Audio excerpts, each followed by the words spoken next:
Philadelphia's plan for key Eagles this Sunday versus Josh Allen and the Bills just leaked, all while Buffalo's suspect defense is preparing for the worst. Plus, what KP and Nick Sirianni unveiled versus the Commanders to help cover all of their offensive bases, while Saquon and Tank are finally starting to come alive, and what the latest playoff seeding means for the Birds' defense that continues to be disrespected. I'm Thomas Mott, this is a Thomas Mott Show.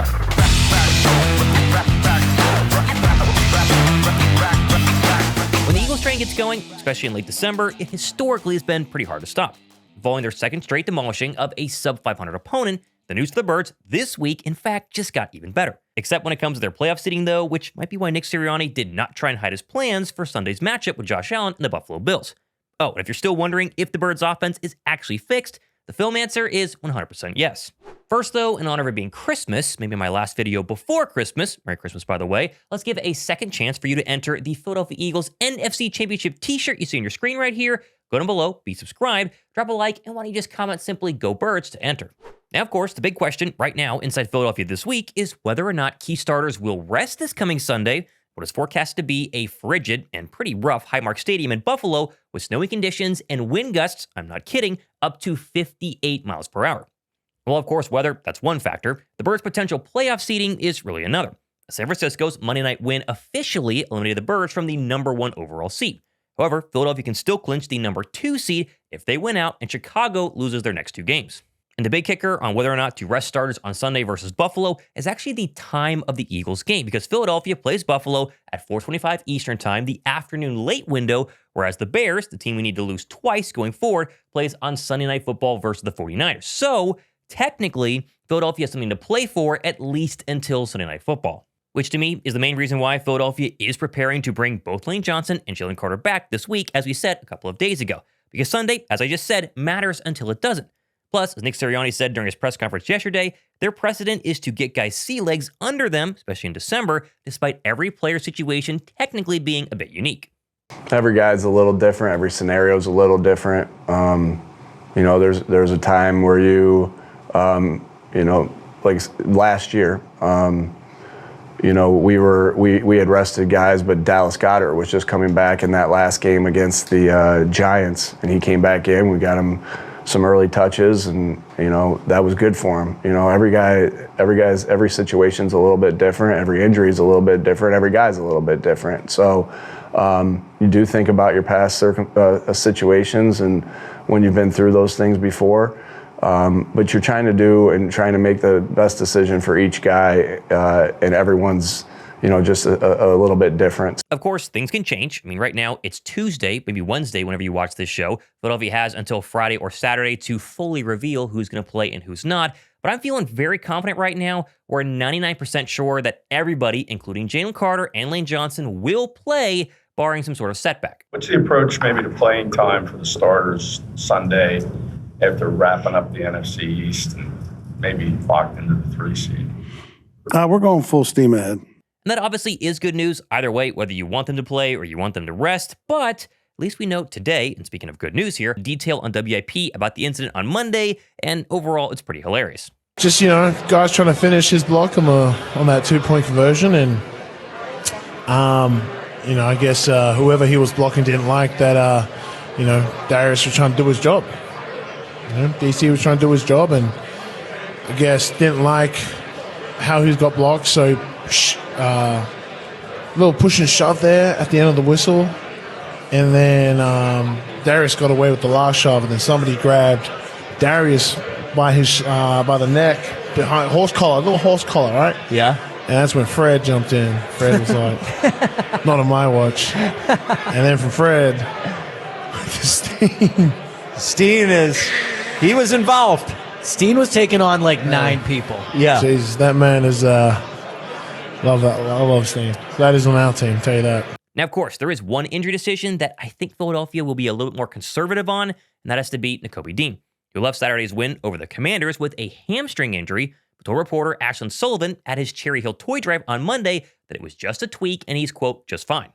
Dean obviously has been incredible this season, not just because he's playing at a Pro Bowl level once again, because he's doing it just a few months removed from a patellar tendon injury, which a lot of us thought potentially could be career-ending. Still, though, unlike Lane Johnson and Jalen Carter, who've had multiple weeks to rest now, Dean really has just had a couple of days. And I personally would sit him the rest of the regular season if he's not currently 100%, only because, one, you need him back at full strength, and two, because Jihaad Campbell came in the second half versus the Commanders, and actually the film says played very well. He did fine. Obviously, when we had to move him to OLB there, when we ran out of guys for a few weeks, kind of slowed his development or progress as an IOB, and it'd be good to get him back there and focused on that. All in all, Philadelphia, they're lucky right now. They're getting healthy right before the playoffs, where some teams are limping towards the playoffs with a ton of injuries, which actually includes the team Philadelphia plays this coming Sunday. Also, I want to give a massive shout out to one of my favorite sponsors all year long, and that, of course, is SeatGeek.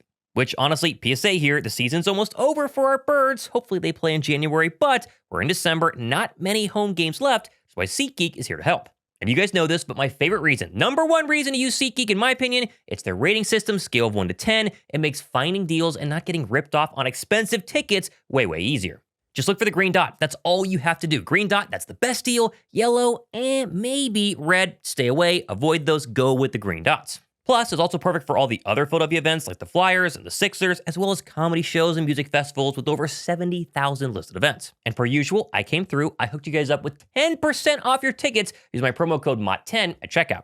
And it's really simple. Just use your phone, click the link down below in my description box, download the SeatGeek app, and add promo code Mott10 to your account. That way you get my promo code and you can use it the next time you buy tickets. Super easy, right there on your phone. I love SeatGeek. I use it. Hopefully I can use it for a playoff run. We'll see. But check my link down below in the description box and try SeatGeek today. Buffalo just won a dogfight in Cleveland this past Sunday, but it might have cost them on defense, as linebacker Shaq Thompson left with a neck injury, while safety Jordan Poyer suffered a hamstring injury late in the fourth quarter. And the result of two starters going out was a 3-win Browns team rushing for 160 yards on that day. And while obviously it's too early to tell if Poyer or Thompson will play versus the Birds, this, however, could be a massive break for Philadelphia, whose run game in particular is starting to fire on all cylinders, which really struggled early this season because Philadelphia had almost double the amount of negative runs in 2025 that they did last season in 2024, despite almost 100 less attempts so far to this point. However, you got to give credit to the blocking up front, at least the past couple of weeks, including last Saturday. So technically, it wasn't all perfect up front. I mean, watch Cam Jurgens right here on this running play, the big one where Saquon Barkley spun through a defender and sprinted for a very long gain. Yeah, Cam, you got to block a little better here, as shown by Brian Baldinger on his most recent Twitter breakdown. In the fourth quarter, with the Eagles comfortably in the lead 21-10, nose tackle Sheldon Day goes backside A-gap right here, and it looked like another failed Eagles run, except Saquon put both feet in the ground, and then he did the Saquon spin. All right, and there's the alley. That's all he's looking for. Now, once he's in the alley, here comes the speed. All right, Quan Martin right here. See ya. Stiff arm. Bam. Over here, the Slim Reaper with the great block, and Saquon goes for 48 yards. I think it's the second longest run of the season so far, there in the fourth quarter. And the Eagles running game finished this game out. Saquon, 2 hot games last 2 weeks. Now staying with the offense, but flipping over to the passing attack, and that too started up front versus the Commanders for a career low, literally a career low 10.8% pressure rate. Remember last week how it was the under center plays that had a ton of success versus the Las Vegas Raiders? Philadelphia's best plays of Saturday's win over the Commanders came from empty sets, which Hurts is now 7 of 8 for 152 total yards and a 158.3 passer rating when they run empty the past 2 weeks. It sure did take Nick Sirianni and Kevin Patullo way too long to figure out the offense, but they might have just figured it out. The film says they have. 2 main factors there: under center, especially under center play action pass, and now empty sets, spread everybody out, let Jalen Hurts sit back there and cook. And with under center usually working well against zone coverages, while empty allows Philadelphia's wide receivers to work one-on-one and absolutely shred against man-to-man. And that right there gives Philadelphia the answer to any test that they could face in the postseason, whether a defense is more man-heavy, more zone-heavy. In the past, it was like, we can beat man, but be very bad against zone defense. Yet recently, they have started to really figure out zones. They're finding A.J. Brown, catch in the middle of a zone, run after catch. It's been absolutely incredible, and it gives me a lot of hope that what we see in the past 2 weeks versus, yes, sub-500 opponents is what we're going to see going forward against maybe the best in the NFL. Plus, they're doing all of this with just one official Pro Bowl player on offense. The Pro Bowl roster was revealed today, with Philadelphia having 5 Pro Bowlers overall, with Cam Jurgens, you're not hearing that wrong, literally Cam Jurgens being the lone Eagle on offense, and Jalen Carter being the lone Pro Bowl starter overall on the team. Which, I know, your reaction should be, Cam Jurgens? Like, I like Cam Jurgens, but he has had maybe his worst year as a Philadelphia Eagle this season. how in the world is Cam Jurgens Philadelphia's, A, only offensive Pro Bowler, and B, a Pro Bowler at all? Likewise, how in the world did Jalen Carter, who's missed like 4 games this season, make it over Jordan Davis? And again, I love Jalen Carter. He's not been healthy. That's the main problem. When he's back healthy, maybe this week, I think he's going to shine. But oh my gosh, did you watch, Jordan Davis this past Saturday versus the Commanders? He literally single-handedly destroyed that offensive line play after play after play. He should have, for sure. I think they need to form a committee for the Pro Bowl. Get a couple retired coaches, a couple retired personnel guys, a couple retired players that will take pride in it, and they name it. Not everybody and their mothers got a vote. But I guess the voters at least got Q and Coop right, as the Birds cornerback duo became the first homegrown Eagles cornerback draft picks to be selected to a Pro Bowl since Leto Shepard. Think about that. Obviously, due to the fact that neither one of them have given up a touchdown, at least a passing touchdown this season, and in fact, combined, they've allowed just 2 first downs and a passer rating of 14.6. Which really, we can talk about Philadelphia's offense, and rightfully so, as we just showed you, they've gotten much better empty, under center, play action pass, running game. It's been great. But the main reason why Philadelphia is so darn dangerous, it's because of the defense. It's because the defense is playing lights out. Jordan Davis up front, Jalen Carter comes back, and a secondary you cannot throw against. I am so pumped to hopefully put the last remaining doubters who are saying it's just the Raiders, it's just the Commanders to bed this weekend, because Josh Allen, I don't think has played well this season, and yet most people have him as an MVP favorite. If they can slow down Allen and the Buffalo Bill offense, mainly James Cook and Josh Allen, either way, I think most people, especially outside Philadelphia, will finally buy back in that Philadelphia is officially back.